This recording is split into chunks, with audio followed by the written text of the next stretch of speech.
The book of James, chapter 1, begins with a greeting from James, a servant of God and of the Lord Jesus Christ, to the 12 tribes scattered among the nations. He writes to encourage believers to find joy in trials, as these challenges test faith and develop perseverance, leading to spiritual maturity.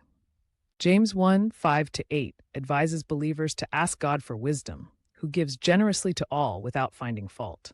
However, when asking, one must believe and not doubt, because the one who doubts is like a wave of the sea, blown and tossed by the wind. Such a person should not expect to receive anything from the Lord. In James 1 9-11, believers in humble circumstances are encouraged to take pride in their high position, while the rich should take pride in their humiliation, since they will pass away like a wildflower. The sun rises with scorching heat and withers the plant. Its blossom falls, and its beauty is destroyed.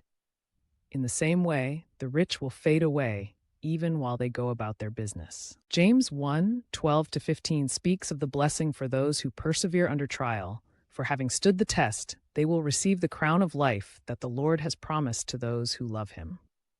When tempted, no one should say, "God is tempting me." For God cannot be tempted by evil, nor does he tempt anyone.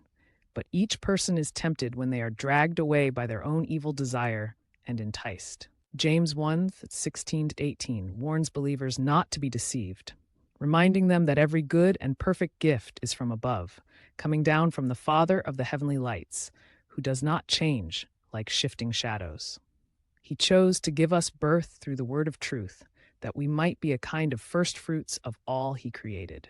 James 1 19-21 advises believers to be quick to listen, slow to speak, and slow to become angry, because human anger does not produce the righteousness that God desires. Therefore, get rid of all moral filth and the evil that is so prevalent, and humbly accept the word planted in you, which can save you. James 1 22-25 urges believers to not merely listen to the word, and so deceive themselves, but to do what it says. Anyone who listens to the word but does not do what it says is like someone who looks at their face in a mirror and after looking at themselves goes away and immediately forgets what they look like.